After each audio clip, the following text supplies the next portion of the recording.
ماہنامہ الفاظ ہند اور مدھیہ بھارت ٹائمز کے تمام دیکھنے اور سننے والوں کو ریحان کوثر کا آداب۔ آج ہمارے ساتھ خان حسنین عاقب سر یوں تو 4 رنگوں کی شاعری کے ساتھ ہمارے اس 4 رنگ پروگرام میں شرکت کر رہے ہیں، لیکن میں آپ کو بتا دوں کہ خان حسنین عاقب سر 4 الگ الگ جو اردو کی مشہور و معروف اصناف ہے، جس میں افسانہ نگاری یعنی کہ فکشن کے تعلق سے بھی آپ نے خوب کام کیا ہے، آپ نے ترجمہ مراٹھی سے ترجمہ بھی کیا ہے، آپ نے افسانچے بھی لکھے ہیں، ساتھ ہی ساتھ آپ نے تحقیق اور تنقید بھی کی ہے، اور اس کے علاوہ آپ شاعری کا شغف بھی رکھتے ہیں۔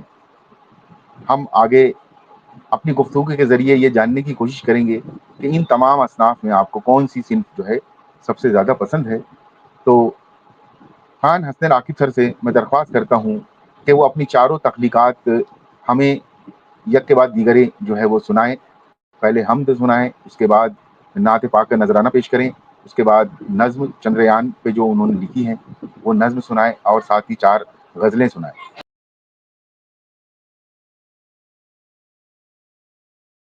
حمد کا نذرانہ پیش کر رہا ہوں۔ حاضرین، خدایا میں تیرے دربار میں سر لے کے آیا ہوں، مرمت کے لیے اپنا مقدر لے کے آیا ہوں، مرمت کے لیے اپنا مقدر لے کے آیا ہوں۔ اس نے مطلب سماعت کریں سامعین کہ ندامت جس سے چھلکے میں وہ ساغر لے کے آیا ہوں، ندامت جس سے چھلکے میں وہ ساغر لے کے آیا ہوں، حوالے کے لیے میں دیدہ تر لے کے آیا ہوں، حوالے کے لیے میں دیدہ تر لے کے آیا ہوں، خدایا میں تیرے دربار میں سر لے کے آیا ہوں۔ شعر دیکھیں حضرت کہ جبیں سے داغ عیسیاں کو مٹانے کی تمنا میں، جبیں سے داغ عیسیاں کو مٹانے کی تمنا میں، سیاہی سے لکھا ہے جو وہ دفتر لے کے آیا ہوں، سیاہی سے لکھا ہے جو وہ دفتر لے کے آیا ہوں، خدایا میں تیرے دربار میں سر لے کے آیا ہوں۔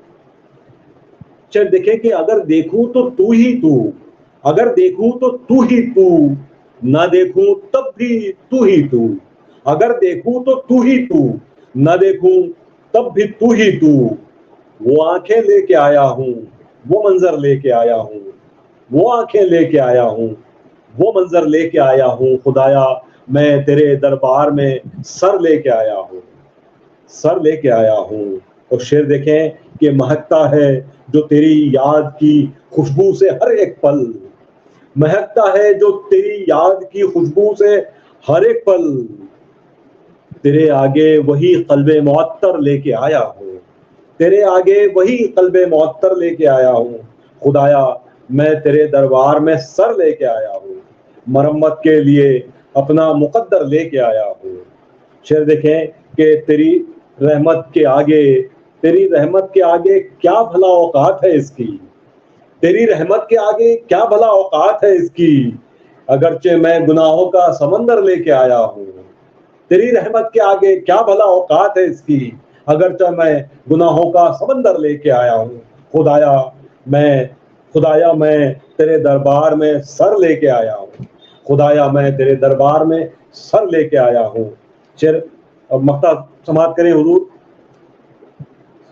کہ اگرچہ میں گناہوں کا سمندر لے کے آیا ہوں، اور بروز حشر عاقب مغفرت کے واسطے کہہ دے، بروز حشر عاقب مغفرت کے واسطے، بروز حشر عاقب مغفرت کے واسطے کہہ دے کہ میں تنہا نہیں آیا ہوں، سارا گھر لے کے آیا ہوں، کہ میں تنہا نہیں آیا ہوں، سب گھر لے کے آیا ہوں، خدایا میں تیرے دربار میں سر لے کے آیا ہوں، خدایا میں تیرے دربار میں سر لے کے آیا ہوں، مرمت کے لیے اپنا مقدر لے کے آیا ہوں، مرمت کے لیے اپنا مقدر لے کے آیا ہوں، خدایا میں تیرے دربار میں سر لے کے آیا ہوں، سر لے کے آیا ہوں۔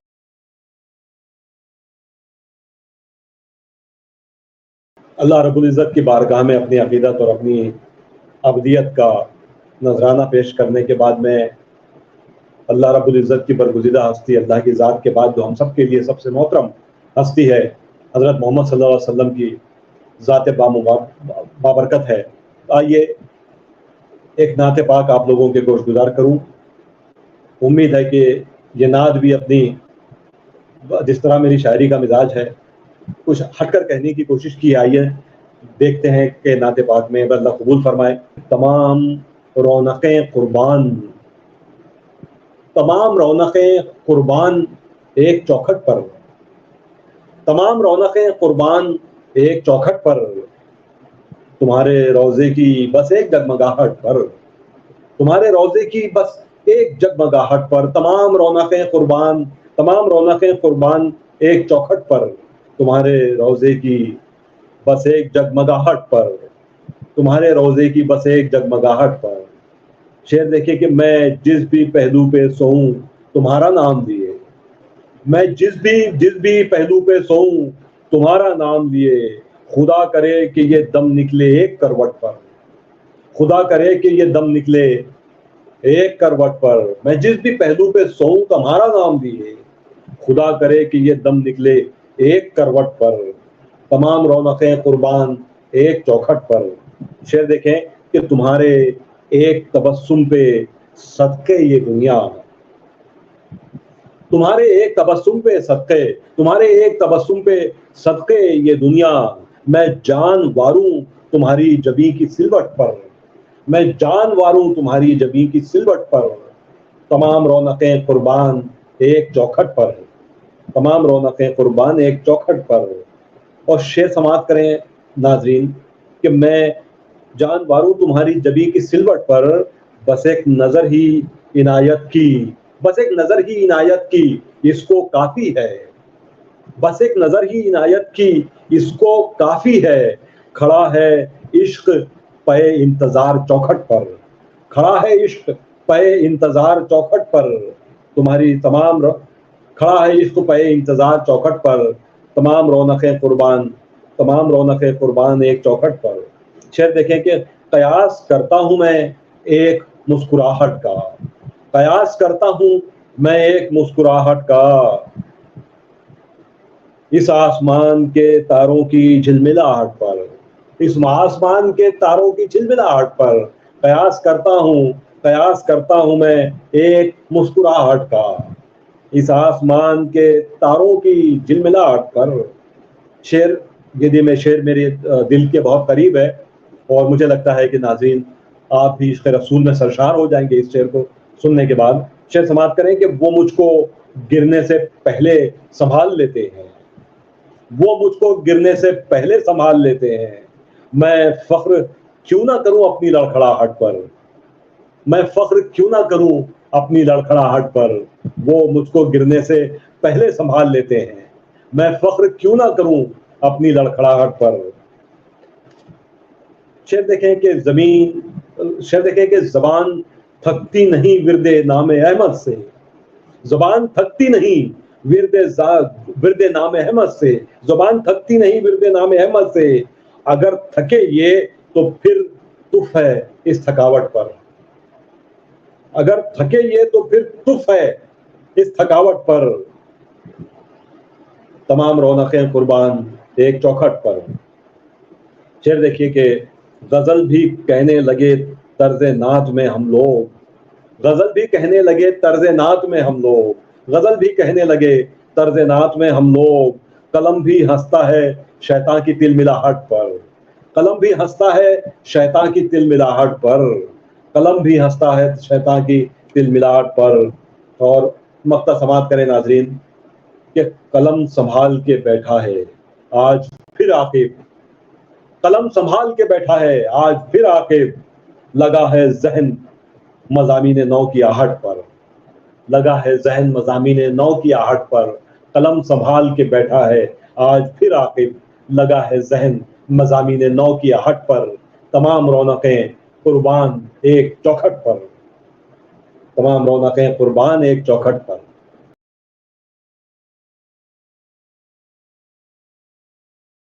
آئیے اس کے بعد میں ایک نظم، آپ جانتے ہیں کہ گزشتہ دنوں چندریان 3 کے نام سے ایک مشن ہندوستان سے بھیجا گیا تھا اس مشن کو بحیثیت شاعر میں نے اپنی نظر سے دیکھنے کی کوشش کی ہے اور ایک نظم وجود میں آئی. امید ہے آپ لوگ نظم سن کر چندریان 3 کے تعلق سے جو اب تک سائنسی اور ٹیکنالوجی کی باتیں آپ ہمارے ذہنوں میں ہوں گی, خلا کی باتیں ذہن میں آتی ہوں گی, نظم سن کر بہت ساری باتیں آپ کے ایک شاعر کا ذہن کہاں پہنچ سکتا ہے. آئیے میں حاضر کر رہا ہوں نظم کہ چاند نے اپنی کھڑکی کھولی. نظم کا عنوان ہے چاند نے اپنی کھڑکی کھولی. لمبا رستہ منزل دور, لمبا رستہ منزل دور, پھر بھی مسافر ہیں مسرور. لمبا رستہ منزل دور, پھر بھی مسافر ہیں مسرور. کتنی صدیوں کی چاہت, کتنی صدیوں کی چاہت, کتنے برسوں کی محنت. چاند جسے ہم کہتے ہیں تنہائی میں روتا تھا. چاند جسے ہم کہتے ہیں تنہائی میں روتا تھا. داغ تھے اس کے چہرے پر, داغ تھے اس کے چہرے پر, اس کا اسے دکھ ہوتا تھا. چاند جسے ہم کہتے ہیں تنہائی میں روتا تھا. داغ تھے اس کے چہرے پر, اس کا اسے دکھ ہوتا تھا. روپ بھی اس کا ہلکا تھا, رنگ بھی اس کا پھیکا تھا. چاند کے عاشق جب پہنچے دینے اس کے در پر دستک. چاند پہ پہنچی اپنی ڈولی, چاند نے اپنی کھڑکی کھولی. چاند پہ پہنچی اپنی ڈولی, چاند نے اپنی کھڑکی کھولی. آئیے دوسرا بند سماعت کریں. چاند نے جب اوپر سے دیکھا, چاند نے جب اوپر سے دیکھا, باندھ سے اپنے نیچے جھانکا. دیوانوں کی ٹولی کھڑی تھی, دیوانوں کی ٹولی کھڑی تھی, دھرتی سے ایک ڈولی چلی تھی. دیوانوں کی ٹولی کھڑی تھی, دھرتی سے ایک ڈولی چلی تھی. چاند پہ پہنچی پھر یہ ڈولی, چاند نے اپنی کھڑکی کھولی. چاند پہ پہنچی پھر یہ ڈولی, چاند نے اپنی کھڑکی کھولی. آئیے تیسرے بند میں سماعت کریں کہ پھر چاند کے احساسات کیا ہوئے. اب تک رہتا تھا جو گمسم, اب تک رہتا تھا جو گمسم, چاند کے ہونٹوں پر ہے تبسم. اب تک رہتا تھا جو گمسم, چاند کے ہونٹوں پر ہے تبسم. دور ہوئی ہے اب تنہائی, چاند پہ ہم نے بستی بسائی. دور ہوئی ہے اب تنہائی, چاند پہ ہم نے بستی بسائی. اس بستی میں ہم سب مل کر, اس بستی میں ہم سب مل کر, آؤ بولے پیار کی بولی, آؤ بولے پیار کی بولی. چاند پہ پہنچی اپنی ڈولی, چاند نے اپنی کھڑکی کھولی, چاند نے اپنی کھڑکی کھولی. یہ نظم آپ لوگوں کے خصوصی سماعتوں کے نظم تھی.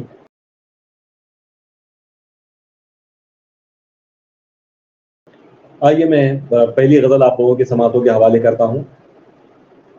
غزل کا مقطع سماعت فرمائیں. مقطع سماعت کریں حاضرین کے. کس نے کہا, کس نے کہا, کس نے کہا کہ فن کا میرے اعتراف کر. کس نے کہا کہ فن کا میرے اعتراف کر, تجھ کو ہے اختلاف تو جا اختلاف کر. کس نے کہا کہ فن کا میرے اعتراف کر, تجھ کو ہے اختلاف تو جا اختلاف کر, تو جا اختلاف کر. دیکھیں کہ میں تیرا خیر خواہ تھا, میں تیرا خیر خواہ تھا, مجھ کو خطا قبول. میں تیرا خیر خواہ تھا, مجھ کو خطا قبول. جا میرے بھائی, جا میری غلطی معاف کر. میں تیرا خیر خواہ تھا, مجھ کو خطا قبول. جا میرے بھائی, جا میری غلطی معاف کر. کس نے کہا تھا میرے فن کا اعتراف کر. دیکھیں کہ درویش ہوں, درویش ہوں میں, چھوڑ مجھے اپنے حال پر. درویش ہوں میں, چھوڑ مجھے اپنے حال پر. جا تو امیر شہر کے گھر کا طواف کر. درویش ہوں میں, چھوڑ مجھے اپنے حال پر. جا تو امیر شہر کے گھر کا طواف کر. جا تو امیر شہر کے گھر کا طواف کر. کس نے کہا تھا فن کا میرے اعتراف کر. شاید دیکھیں کہ یہ راہ عشق ہے میری جان, یہ راہ عشق ہے, یہ راہ عشق ہے میری جان. تو یہ یاد رکھ, تو یہ یاد رکھ, جو کام کر وہ عقل کے بالکل خلاف کر. یہ راہ عشق ہے میری جان, تو یہ یاد رکھ, جو کام کر وہ عقل کے بالکل خلاف کر. شعر دیکھیں کہ تہمت نہ رکھ، تہمت نہ رکھ، دلیل سے کر میرا سامنا، تہمت نہ رکھ، دلیل سے کر میرا سامنا، دشمن نہ کر، تہمت نہ رکھ، دلیل سے کر میرا سامنا، دشمن نہ بن، سلیقے سے بس اختلاف کر، دشمن نہ بن، سلیقے سے بس اختلاف کر۔ کس نے کہا کہ فن کا میرے اعتراف کر، تجھ کو ہے اختلاف تو جا اختلاف کر۔ آئیے ایک غزل اور میں آپ لوگوں کے ساتھ سانجھا کرنا چاہوں گا۔ امید ہے غزل کے اشعار آپ کی سماعتوں کو ناگوار نہیں گزریں گے۔ آئیے میں غزل کا مطلب عرض کر رہا ہوں کہ عقل کہتی ہے کمینوں سے بھی الجھا جائے، عقل کہتی ہے کمینوں سے بھی الجھا جائے، ظرف کہتا ہے بلندی سے نہ اترا جائے، ظرف کہتا ہے بلندی سے نہ اترا جائے، عقل کہتی ہے کمینوں سے بھی الجھا جائے، ظرف کہتا ہے بلندی سے نہ اترا جائے، ظرف کہتا ہے بلندی سے نہ اترا جائے۔ شعر دیکھیں بہت نازک خیالی ہے، اس شعر میں الفاظ کی اور معنویت کی بنت ملاحظہ فرمائیں۔ روم میں کوئی ہے مجبوری کی رسی سے بندھا، روم میں کوئی ہے مجبوری کی رسی سے بندھا، روم میں کوئی ہے مجبوری کی رسی سے بندھا، دوسرا نکلے جو کمرے سے تو پہلا جائے، دوسرا نکلے جو کمرے سے تو پہلا جائے، عقل کہتی ہے کمینوں سے بھی الجھا جائے۔ آئیے شعر دیکھیں کہ جس میں انسان ہی انسان کو نہ پہچان سکے، جس میں انسان ہی انسان کو نہ پہچان سکے، ایسی تصویر کو البم سے نکالا جائے، ایسی تصویر کو البم سے نکالا جائے، جس میں انسان ہی انسان کو نہ پہچان سکے، ایسی تصویر کو البم سے نکالا جائے، ایسی تصویر کو البم سے نکالا جائے۔ آئیے ایک اس شعر کا مضمون اپنے طریقے سے میں نے آپ تک پہنچانے کی کوشش کی ہے۔ یہ کون لوگ ہیں شعر میں آپ پہچان لیں گے کہ شعبدہ بازوں نے ایک ملک کی تقدیر لکھی، شعبدہ بازوں نے ایک ملک کی تقدیر لکھی، اس کہانی کو بھی تاریخ میں لکھا جائے، اس کہانی کو بھی تاریخ میں لکھا جائے، ایسی تصویر کو البم سے نکالا جائے۔ آئیے اس شعر کے تغزل تک آپ پہنچ جائیں گے مجھے امید ہے۔ چارہ گر تیرا طریقہ ہے زمانے سے الگ، چارہ گر تیرا طریقہ ہے زمانے سے الگ، چارہ گر تیرا طریقہ ہے زمانے سے الگ، پرسکون آئے مریض اور تڑپتا جائے، پرسکون آئے مریض اور تڑپتا جائے، چارہ گر تیرا طریقہ ہے زمانے سے الگ، پرسکون آئے مریض اور تڑپتا جائے، اور تڑپتا جائے۔ شعر سماعت کریں کہ یہ شعر بھی خاص طور سے نئی لفظیات کے ساتھ آپ کی سماعتوں کے حوالے۔ فلم کے سین اٹھا لائے ہیں تھیٹر سے لوگ، فلم کے سین اٹھا لائے ہیں، فلم کے سین اٹھا لائے ہیں تھیٹر سے لوگ، سوچتے ہیں کہ انہیں گھر میں بھی دیکھا جائے، فلم کے سین اٹھا لائے ہیں تھیٹر سے لوگ، سوچتے ہیں کہ انہیں گھر میں بھی دیکھا جائے، انہیں گھر میں بھی دیکھا جائے۔ شعر دیکھیے کہ یہ شعر اس غزل کا میرا پسندیدہ شعر ہے۔ دیکھیں کہ میں وہ مچھلی ہوں جو کانٹے میں اٹک جاتی ہے، میں وہ مچھلی ہوں جو کانٹے میں اٹک جاتی ہے، اب نکلنا بھی جو چاہوں تو نہ نکلا جائے، میں وہ مچھلی ہوں جو کانٹے میں اٹک جاتی ہے، اب نکلنا بھی جو چاہوں تو نہ نکلا جائے، تو نہ نکلا جائے۔ اور مقطع سماعت کریں کہ باقی سب پھول تو مرجھا گئے آخر کب کے، باقی سب پھول تو مرجھا گئے آخر کب کے، بس تیرا عشق ہی گلدان میں مہکا جائے، بس تیرا عشق ہی گلدان میں مہکا جائے، عقل کہتی ہے کمینوں سے بھی الجھا جائے، ظرف کہتا ہے بلندی سے نہ اترا جائے، ظرف کہتا ہے بلندی سے نہ اترا جائے. یہ غزل مطلب اور چند اشعار سماعت کریں. یہ ساری میں آپ لوگوں کی سماعتوں کے حوالے جو کر رہا ہوں یہ سب کہیں سنائی نہیں ہے, سب نہیں ہے. شعر دیکھیں مطلب سماعت کریں کہ پتہ درست جو ملتا, پتہ درست جو ملتا لپک گئے ہوتے, پتہ درست جو ملتا لپک گئے ہوتے, تیری تلاش میں ہم عرش تک گئے ہوتے. پتہ درست جو ملتا لپک گئے ہوتے, تیری تلاش میں ہم عرش تک گئے ہوتے, عرش تک گئے ہوتے. شعر دیکھیں نئے انداز سے, نئے پہلو سے یہ شعر کہا ہے کہ کسی کا حکم ہے روکے ہوئے انہیں, کسی کا حکم ہے روکے ہوئے انہیں, ورنہ کسی کا حکم ہے روکے ہوئے انہیں, ورنہ پہاڑ اپنی جگہ سے سرک گئے ہوتے, پہاڑ اپنی جگہ سے سرک گئے ہوتے. کسی کا حکم ہے انہیں روکے ہوئے, ورنہ پہاڑ اپنی جگہ سے سرک گئے ہوتے, پہاڑ اپنی جگہ سے سرک گئے ہوتے. شعر سماعت کریں کہ ہم اختصار پسندوں سے بچ کے چلتے ہیں, ہم اختصار پسندوں سے بچ کے چلتے ہیں, سفر طویل نہ ہوتا تو تھک گئے ہوتے. ہم اختصار پسندوں سے بچ کے چلتے ہیں, سفر طویل نہ ہوتا تو تھک گئے ہوتے, تو تھک گئے ہوتے.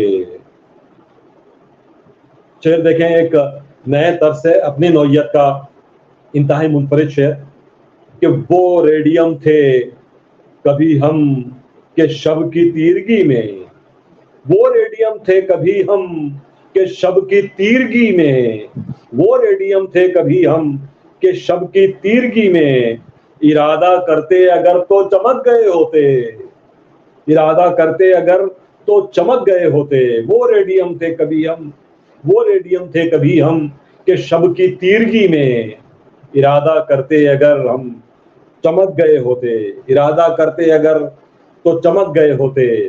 ریڈیم کا استعمال غزل میں پہلی مرتبہ استعمال ہوا ہے. دیکھیں شاید آپ کو پسند آیا ہو. ارادہ کرتے اگر تو چمک گئے ہوتے, اور بھلا ہوا کہ جنوں کی صلاح کام آئی, بھلا ہوا کہ جنوں کی صلاح کام آئی, چراغے عقل جلاتے بھٹک گئے ہوتے, بھلا ہوا جنوں کی صلاح کام آئی, چراغے عقل جلاتے بھٹک گئے ہوتے.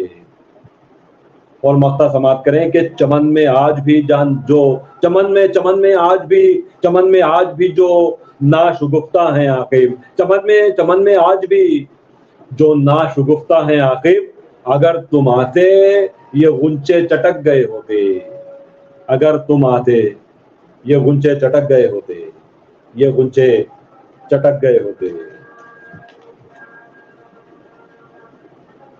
یہ غنچے چٹک گئے ہوتے. ایک غزل مقطع آپ نے سنا, اس پچھلی غزل کا, اس غزل کا مطلب عرض کر رہا ہوں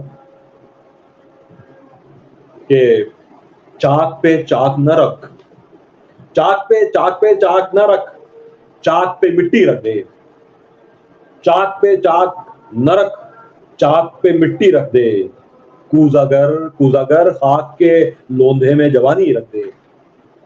چاک پہ چاک نہ رکھ, چاک پہ چاک نہ رکھ, چاک پہ مٹی رکھ دے, کوزاگر خاک کے لوندھے میں جوانی رکھ دے. میں ہوں ارجن کے مقابل تو بھرم رکھ میرا, میں ہوں ارجن کے مقابل تو بھرم رکھ میرا, آنکھ رہنے دے مگر آنکھ کا پنچھی رکھ دے, آنکھ رہنے دے مگر آنکھ کا پنچھی رکھ دے.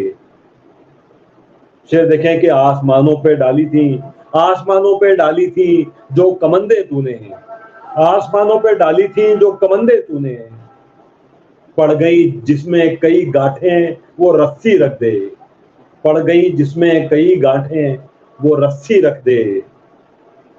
چاک پہ چاک نہ رکھ, چاک پہ مٹی رکھ دے, کوزاگر خاک کے لوندھے میں جوانی رکھ دے. شعر سماعت کریں کہ غرق ہوتا ہے تو ہونے دے سمندر میں, جہاز، غرق ہوتا ہے تو ہونے دے سمندر میں جہاز، غرق ہوتا ہے تو ہونے دے سمندر میں جہاز، تو کنارے پہ ہی ٹوٹی ہوئی کشتی رکھ دے، تو کنارے پہ ہی ٹوٹی ہوئی کشتی رکھ دے، تو کنارے پہ ہی ٹوٹی ہوئی کشتی رکھ دے۔ شعر دیکھیں، جب کہانی میں میری آئے کہیں ذکر فراق، جب کہانی میں آئے کہیں، جب کہانی میں میری آئے کہیں ذکر فراق، بس وہیں موڑ ورق اور نشانی رکھ دے، بس وہیں موڑ ورق اور نشانی رکھ دے، چاک پہ چاک نہ رکھ، چاک پہ مٹی رکھ دے۔ بس جب کہانی میں میری آئے کہیں ذکر فراق، بس وہیں موڑ ورق اور نشانی رکھ دے، بس وہیں موڑ ورق اور نشانی رکھ دے۔ شعر سماعت کریں کہ ذہن پر فکر کی آیات کا ہوتا ہے نزول، ذہن پر فکر کی آیات کا، ذہن پر فکر کی آیات کا ہوتا ہے نزول، ڈائری ایک قلم میز پہ کافی رکھ دے، ڈائری ایک قلم میز پہ کافی رکھ دے، ذہن پر فکر کی آیات کا ہوتا ہے نزول، ڈائری ایک قلم میز پہ کافی رکھ دے۔ اور یہ شعر خاص سماعت کریں، بہت منفرد لہجے کا اور منفرد لفظیات کا شعر۔ آ بھی سکتا ہے پلٹ کر تیری خاطر، آ بھی سکتا ہے پلٹ کر تیری خاطر آخر۔ یہ شعر خاص طور سے جو اربنائزیشن کا مطلب شہر کاری کے حالات میں رومانس کا ایک نیا تصور ہے۔ دیکھیں کہ آ بھی سکتا ہے پلٹ کر تیری خاطر آخر، آ بھی سکتا ہے پلٹ کر تیری خاطر آخر، میٹ کے نیچے اگر دوسری چابی رکھ دے، آ بھی سکتا ہے پلٹ کر تیری خاطر آخر، میٹ کے نیچے اگر دوسری چابی رکھ دے، چاک پہ چاک نہ رکھ، چاک پہ مٹی رکھ دے، کوز اگر خاک کے لوندھے میں جوانی رکھ دے، چاک پہ چاک نہ رکھ، چاک پہ مٹی رکھ دے، چاک پہ مٹی رکھ دے۔ بہت شکریہ حاضرین۔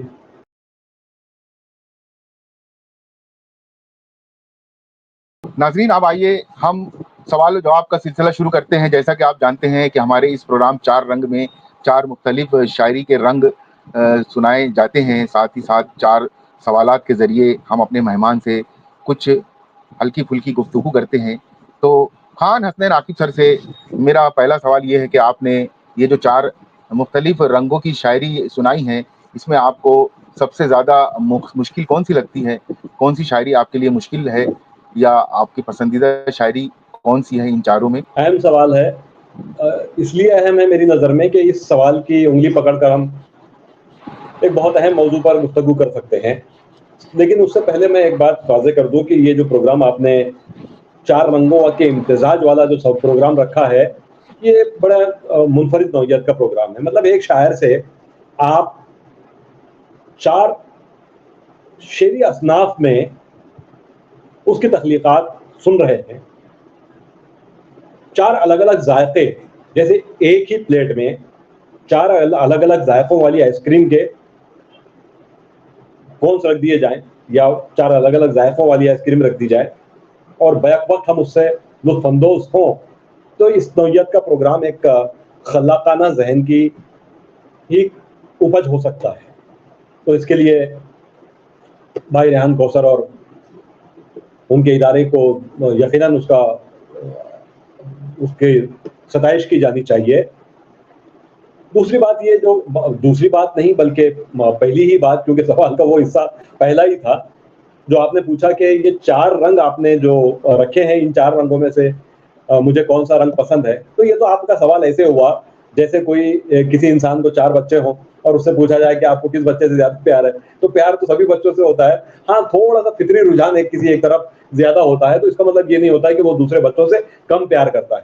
لیکن اس سوال کا جواب میں یہ دوں گا کہ میرا فطری رجحان، ظاہر سی بات ہے کہ میری اپنی طبیعت کی مناسبت کی بات ہے۔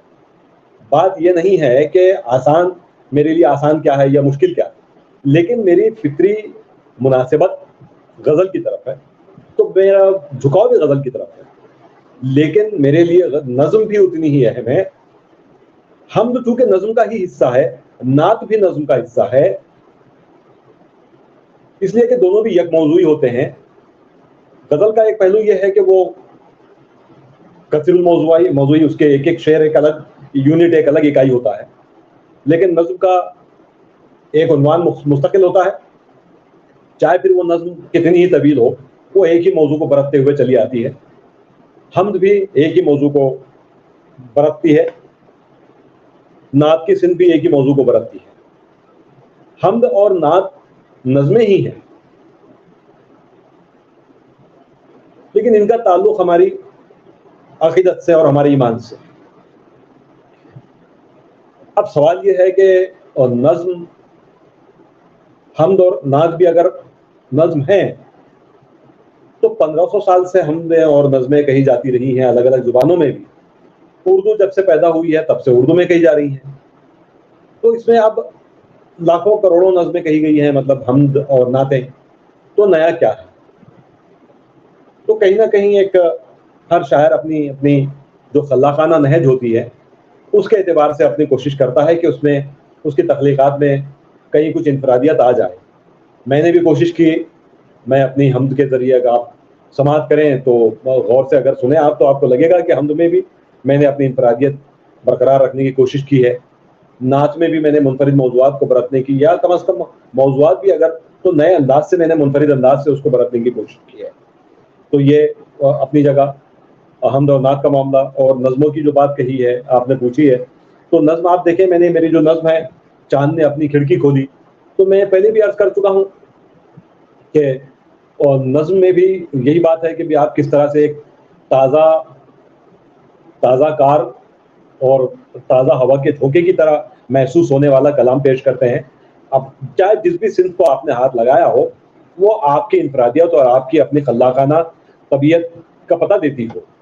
تو وہ نظم بھی آپ دیکھیں، اس میں بھی آپ کو نظر آئے گا کہ ایک شاعر نے کس زاویے سے اس موضوع کو برتا ہے، جہاں اس کو بہت سی الگ منفرد چیزیں نظر آئیں، اور اس نے ایک الگ پہلو دیکھنے کی کوشش کی ہے کہ چاند پر جانے کے بعد بھی انسان اگر اپنے انسانیت کے معراج کو نہ پہنچ سکے اور اپنی تخلیق کے وہ مقصد کو پورا نہ کر سکے، تو مجھے نہیں لگتا کہ انسان کسی طور کتنا ہی بڑا شاعر بن جائے، کتنا ہی بڑا ادیب بن جائے، کتنا ہی مشہور ہو جائے، چاہے کسی بھی میدان میں ہو، کتنا ہی بڑا نام کر لے، انسانیت اگر وہ اس کے پلے میں نہیں ہے تو ہر چیز فانی ہے، وہ بھی فانی ہے، ہم بھی فانی ہیں.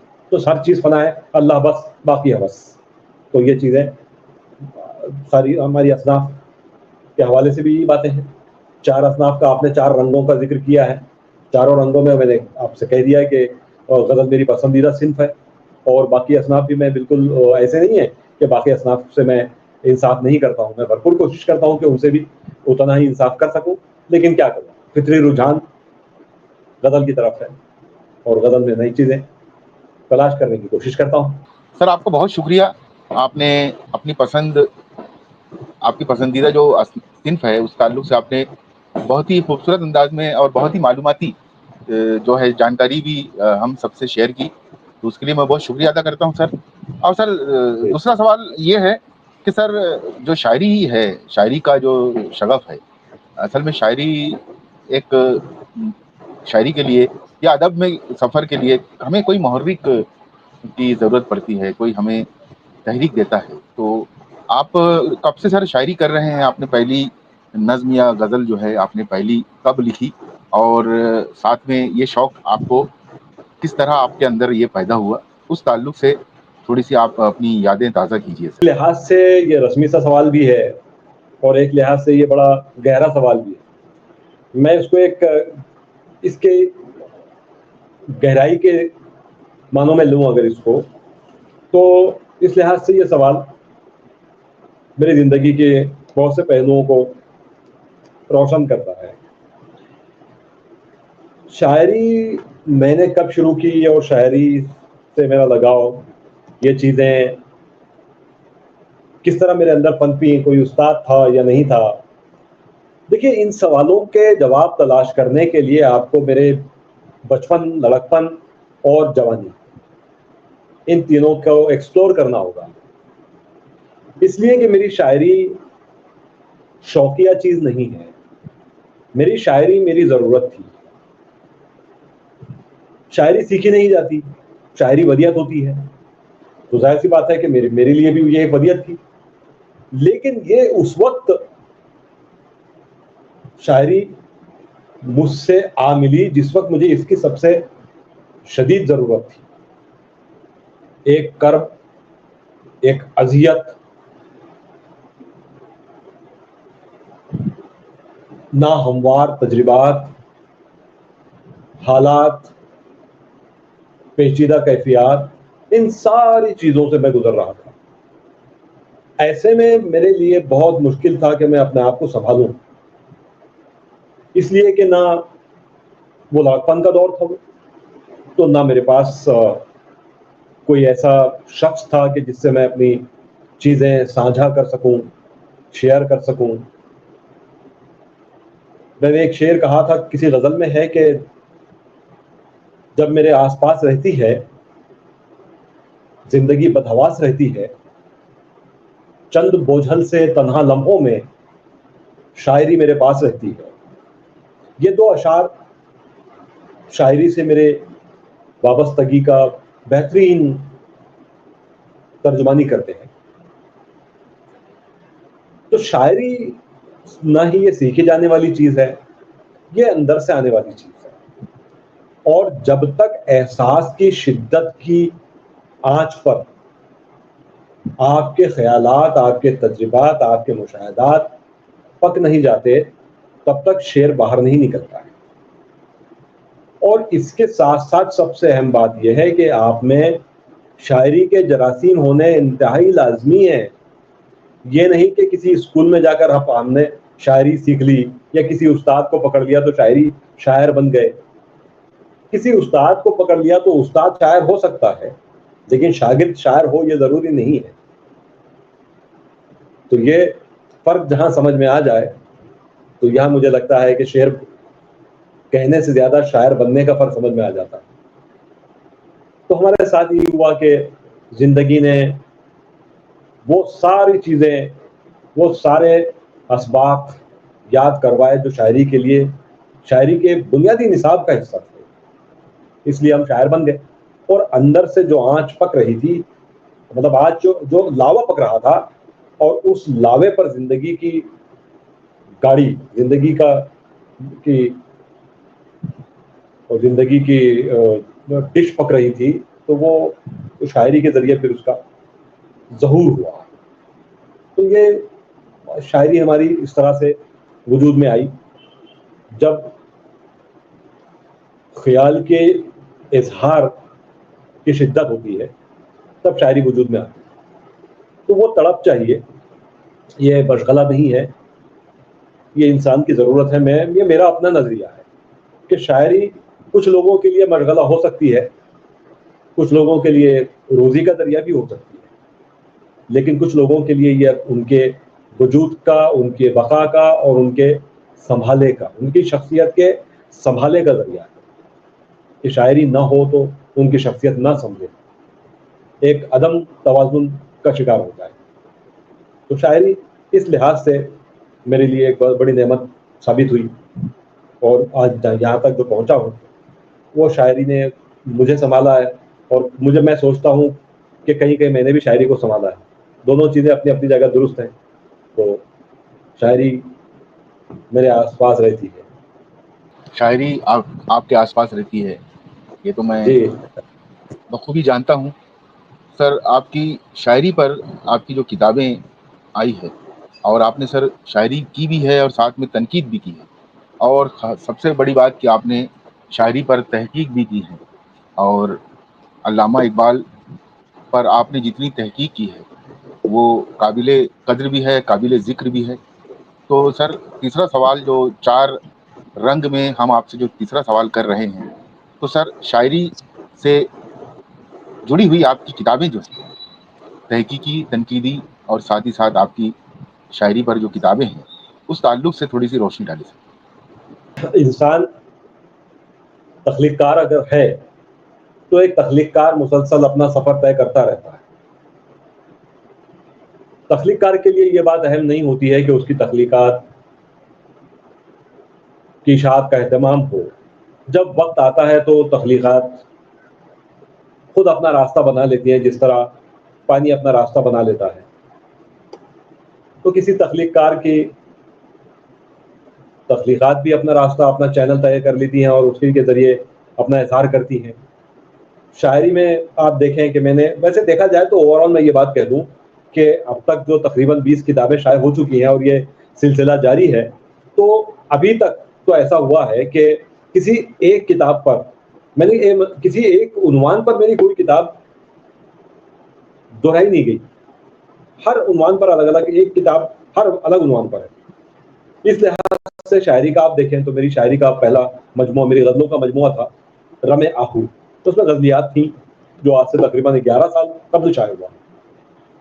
اس کے بعد آپ دیکھیں گے کہ حمد اور نعت کا مجموعہ شائع ہوا خامہ سجدہ ریز. اس کے بعد پھر میرا جو شعری حصہ تھا میں نے اس کو وہاں روک دیا کہ اب تخلیقات کو پہلے اپنا راستہ اپنا ذخیرہ خود کرنے دیا جائے، اس کے بعد تب تک ہم دوسری چیزوں کو جو لکھ رکھی ہیں. تو اس درمیان میں نے تحقیقی مقالات سیمینارز کے لیے بھی، رسائل کے جرائد کے لیے بھی لکھے تھے.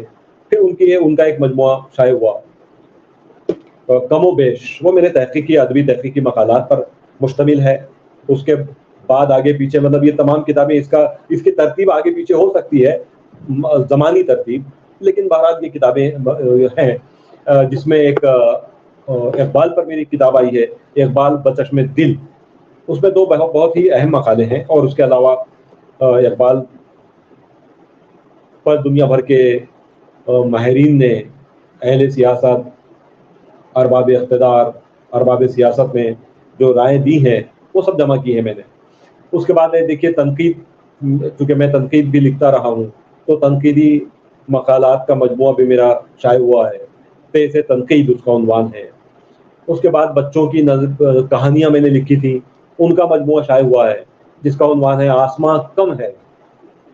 اس کے بعد تراجم پر بھی، جیسے آپ نے کہا ہے کہ تراجم بھی میں نے کیے ہیں، تو میں نے ترجمے کی ایک کتاب میں ہوں نجود، یہ دونوں ملکوں سے شائع ہوئی ہے، برصغیر کے دونوں نمائندہ ملکوں سے شائع ہوئی ہے. اس کے بعد ایک کتاب ابھی ترجمہ کی ہے جس کا عنوان ہے، ایک ناول ہے یہ انگریزی کا، وکاس پرکاش جوشی کا کئی زبانوں میں ترجمہ ہو چکا ناول ہے یہ، جو اردو میں نے ترجمہ کیا ہے، جس کا نام ہے مائی نیم از سنیمن. بہت خوبصورت ناول ہے اور کئی ایوارڈ بھی اس کو عالمی سطح پر بھی ایوارڈ مل چکے ہیں. اس کے علاوہ کئی تاریخی، ٹیپو سلطان پر میں نے کتاب ترجمہ کی ہے. اس کے بعد ایک حیدرآباد، سقوط حیدرآباد پر بھی ایک کتاب ترجمہ کی ہے مراٹھی سے. یہ سب سلسلہ جاری رہتا ہے اور ہنوز کئی سلسلے جاری ہیں. ایک اہم کتاب جو میں نے مرتب کی ہے جو کلیات مصور کارنجوی ہے، وہ بھی انشاءاللہ جلدی شائع ہونے والی ہے. اس طرح سے یہ سلسلے چلتے رہتے ہیں. بی اے کے نصاب میں وائی سی ایم کے میرے بی اے فائنل میں 2 کتابیں میں نے لکھی ہیں، اس کی جو 10 سال سے پڑھائی جا رہی ہیں. اس کے بعد ڈی ایڈ کے نصاب میں 6 کتابیں میری لکھی ہوئی ہیں، 4 انگریزی میں اور 2 اردو میں. اس طرح سے یہ سلسلہ جاری رہتا ہے. چاہے انسان جب چیزیں لکھتا ہے تو ظاہر سی بات ہے کہ اس کا اگر اس میں تخلیقی تنوع ہے، اس کی تحریروں میں تنوع ہے، تو اس کی ظاہر سی بات ہے کہ وہ الگ الگ سمتوں میں اپنا کام کرتا رہتا ہے، کہیں ایک جگہ رک نہیں جاتا ہے. تخلیق کا اگر معاملہ یہ ہے کہ اس کے تخلیقی سوتے اگر کسی حد تک دھیمے پڑ گئے ہو تو پھر وہ تحقیق کی طرف مڑتا ہے، ترجمے کی طرف مڑتا ہے، تنقیدی کی طرف مڑتا ہے. لیکن بہرحال وہ میں کوشش کرتا ہوں کہ اپنے ہر صنف میں، ژونر جسے کہتے ہیں، میں اپنا بہترین دینے کی کوشش کروں. آپ کا جو کتابوں کا سفر کہے بہت ہی عمدہ ہے. میں تو جانتا ہوں، میں نے آپ کی کئی کتابیں پڑھی ہیں اور آپ کی کئی کتابیں الفاظ پبلیکیشن کی جانب سے بھی شائع ہوئی ہے.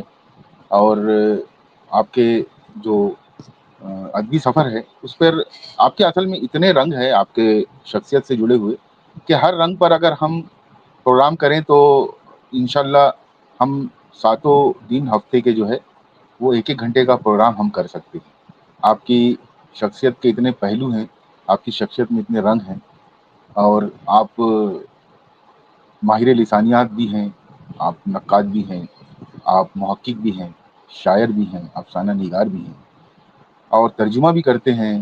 آپ ساتھ ہی ساتھ ہندی، اردو، مراٹھی اور فارسی کا آپ بہت زیادہ، فارسی میں بھی آپ نے کام کیا ہے۔ 30ویں پارے کا انگریزی میں جو ہے ترجمہ آپ نے منظوم ترجمہ کیا ہے، اور ساتھ ہی ساتھ انگریزی کی ڈکشنری کو آپ نے لفظ بھی دیے ہیں۔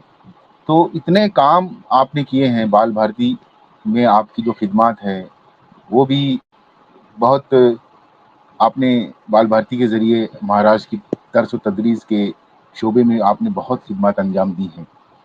تو اس چار رنگ کے پروگرام میں ہمارا چوتھا سوال ہے سر، کہ آج کل جو شاعری ہو رہی ہے یا جو مشاعرے ہو رہے ہیں یا جو شعر و شاعری کی جو یہ دنیا ہے، اس میں جو رنگ آپ دیکھتے ہیں تو وہ رنگ آپ کو کس طرح کا نظر آتا ہے، اور آپ شاعری کے تعلق سے آپ کتنا مطمئن ہیں، اور آئندہ نسلوں سے یا آئندہ جو نسل ہے اس سے آپ کتنا پر امید ہیں؟ شاعری کے مستقبل کے تعلق سے، حال کے تعلق سے آپ کے کیا خیالات ہیں، وہ پیش کیجیے سر۔ آپ نے تو بہت سادگی سے اپنا سوال کر دیا ہے، لیکن جواب دینے بیٹھوں گا اور جواب دوں گا میں تو بہت ساری چیزیں ایسی نکل آئیں گی جس سے بہت سارے لوگوں کو اختلاف ہوگا، اور ہونا بھی چاہیے۔ ادب تو اختلافات سے عبارت ہے۔ نظریات کا اختلاف ہوتا ہے، ذاتی اختلاف کسی سے نہیں ہے۔ نظریاتی اختلاف تو ہر جگہ ہونا چاہیے۔ اس سے پتہ چلتا ہے کہ آپ کے نظریات کتنے بالغ ہیں، کتنے بالیدہ ہیں اور کتنے پختہ ہیں۔ تو ایک دیکھیے، آپ نے کہا کہ موجودہ شاعری کی نہج کیا چل رہی ہے، کس نہج پر چل رہی ہے موجودہ شاعری؟ دیکھیے، آج موجودہ شاعری سے مراد آپ کے دیکھیے دو منظر نامے بنے ہیں۔ ایک وہ شاعری ہے جو عوام الناس میں بہت مقبول ہے، ایک وہ شاعری ہے جو عوام الناس تک پہنچتی کم ہے۔ دو منظر نامے ہیں۔ تو جو شاعری پہنچتی کم ہے اس کے شاعر بھی کم ہیں، اور وہ پہنچتے بھی کم لوگوں تک ہیں۔ جو شاعر زیادہ لوگوں تک پہنچ رہے ہیں ان کی شاعری وہ ایسے لوگ بالکل آپ پتھر اٹھائیں تو مل جائیں گے۔ لیکن بڑا سوال یہ ہے کہ کیا وہ جو کچھ بھی کہہ رہے ہیں وہ شعر کی تعریف پر پورا اتر رہا ہے؟ ہاتھوں میں کنگن گھما رہی تھی، یا جنس پہنتی ہو اچھی لگتی ہو، یا اس طرح کی خرافات، اس طرح کی بیکار بہت ہی لغو باتیں آپ شاعری کہہ کر پیش کریں گے تو جو بیچارے بے ذوق ہیں وہ تو وہاں سے آپ کو داد آ جائے گی، لیکن ادب کا کیا ہوگا؟ کیا وہ ادب ہو سکتا ہے کہ آپ کو ایسی شاعری کئی ملکوں کی سیر بھی کروا دے اور آپ کی جیبیں بھی بھر دے؟ لیکن سوال یہ ہے کہ کیا یہ شاعری جگت بازی، لفاظی اور تک بندی سے آگے بڑھ سکتی ہے؟ ادب میں ایسی شاعری کا کیا مقام ہوگا؟ پہلی بات تو یہی ہے کہ مجھے تو اسی بات پر اعتراض ہے کہ یہ شاعری کہا جائے اس کو، لیکن چونکہ لوگ کہتے ہیں کہ ہم شاعری سن رہے ہیں اور اسے شاعری کہتے ہیں تو ان کے الفاظ میں اسے شاعری کہہ رہا ہوں، ورنہ میرے الفاظ میں تو یہ شاعری نہیں ہوگی۔ تو یہ چیز ہے کہ دو منظر نامے ہم کو واضح کرنے ہوں گے کہ ہم کس منظر نامے کی بات کر رہے ہیں۔ تو جو شاعری ہو رہی ہے جو کم تعداد میں ہو رہی ہے اور جس کے پڑھنے والے کم ہیں، بہت چنندہ وہ شاعری ہے، اس لیے کہ معیاری چیز اور معیاری مال ہمیشہ کم مقدار میں ہوتا ہے، اور چائنا کا مال بہت کثیر تعداد میں آپ کو مل جائے گا۔ تو آپ یہ طے کرنا ہمارا کہ ہماری فوقیت اور ہماری ترجیح کیا ہے۔ آیا یہ کہ ہماری فوقیت بازاری پن ہے یا معیار ہے؟ تو دونوں میں سے ہم کو ایک طے کرنا ہوگا۔ تو پھر جو چیز ہماری ترجیح اور فوقیت ہماری سے میری مراد ہے سامعین اور قارئین کی، کہ ہماری اگر فوقیت اور ترجیح جو بھی ہوگی تو ہمارا منظر نامہ وہی ہوگا۔ تو پھر چاہے وقتی طور پر ہم کو بہت ساری چیزیں مادی اعتبار سے منفعت بخش نظر آتی ہیں، لیکن اصل میں ان دا لانگ رن دیر تک اور دور تک جانے والی چیز معیار ہوتا ہے۔ وہ تاریخ، ادبی تاریخ ہمیشہ معیاری شاعری کو یاد رکھتی ہے, چھچورے پن کو کوئی یاد نہیں رکھتا ہے. لوگ گزر جاتے ہیں, ان کی تخلیقات یاد رہتی ہے, یہی تخلیقات ان کے نقوش ہیں, اور یہی نقوش یاد رہتے ہیں, تاریخ میں یہی نقوش روشن ہوتے ہیں. تو شاعری کبھی بھی اچھی اور معیاری ہو. آج جیسا کہا جا رہا ہے, تو میں یہ نہیں جانتا کہ آج جو کہا جا رہا ہے اس سے آپ کی مراد واقعی وہ جو میں نے دوسری قسم کی شاعری کی جو پسندیدہ نہیں ہو سکتی وہ مراد تھی, یا پھر جو ہم چاہتے ہیں کہ ایسی شاعری ہو یہ مراد تھی. لیکن بہرحال یہ اپنی جگہ بالکل بات درست ہے, آپ کا سوال بالکل واجبی تھا کہ شاعری کی صورتحال آج کیا ہے. شاعری محض اپنے موضوعات کے اعتبار سے کافی حد تک مونوٹونس ہو گئی ہے, یعنی یکسانیت کا شکار ہو گئی. لیکن کئی چیزیں ایسی ہیں جو ابھی بھی شاعری میں ایکسپلور ہو رہی ہے, کی جا رہی ہے, جس میں لفظیات بھی ہے, جس میں پہلو مانویت بھی ہے, جس میں کثیر پہلویت بھی ہے. بہت ساری چیزیں ہیں ابھی جو ہمیشہ کہی جاتی رہیں گی. روایات کو چھوڑ کر آپ شاعری کی بات نہیں کر سکتے, لیکن روایت پر چل کر نئی شاعری نہیں کہہ سکتے. تو دونوں چیزیں اپنی جگہ ہیں. ایک سوال میں کئی سوال بھی نکل آتے ہیں, ایک جواب میں کئی جواب بھی نکل آتے ہیں. آپ کے سوال کا آخری حصہ یہ ہے کہ میں موجودہ شاعری سے کس حد تک مطمئن ہوں, تو پھر وہی جواب ہے کہ میں جو کچھ بھی شاعری کے نام پر بلا بدتر جو پیش کیا جا رہا ہے اس سے بالکل مطمئن نہیں ہوں, کیونکہ میں تو اس کو تسلیم کرتا ہی نہیں ہوں. اور میرے تسلیم کرنے کی کیا بات ہے, کوئی بھی صاحب ذوق جس کو ذرا بھی ادبی ذوق ہو, شعری ذوق ہو, وہ بالکل اس کو پسند نہیں کرے گا. اب ٹھیک ہے, جب زبان ہی نہ آتی ہو تو وہاں کس طرح کی شاعری سنی جائے گی, اور جو شعر کہہ رہے ہیں انہیں کو زبان نہ آتی ہو تو کس طرح کے شعر نکل کر سامنے آئیں گے, وہ آپ خود طے کر لیجیے.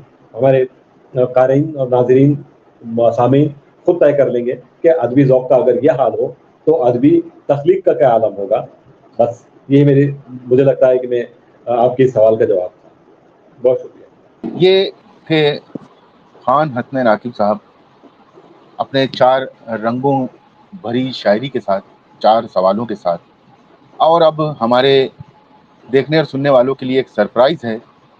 خان حسن ناقب سر کی ایک خوبصورت غزل آپ کو کمپوزڈ فارم میں ہم سنانے جا رہے ہیں, اور یہ خان حسن ناقب سر کے لیے بھی اور آپ تمام لوگوں کے لیے بھی ایک سرپرائز ہے. تو آئیے سنتے ہیں پارک اسٹوڈیوز کی خصوصی پیشکش خان حسن ناقب سر کی ایک خوبصورت غزل جو ہے آپ اب سننے جا رہے ہیں.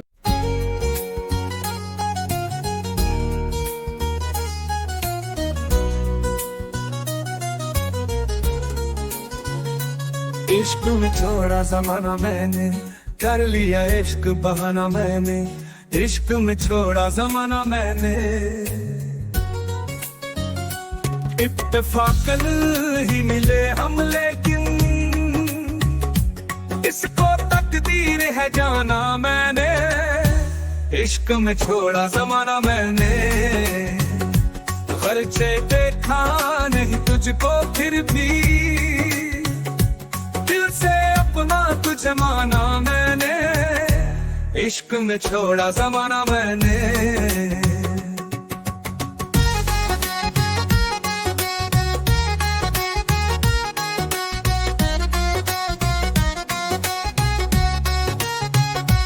دل کا دروازہ رہے بند تو پھر تیرے دل میں نہیں آنا میں نے. عشق میں چھوڑا زمانہ میں نے. ٹھہر کر نام پہ تیرے جانا, کر دیا ختم فسانہ میں نے. عشق میں چھوڑا زمانہ میں نے.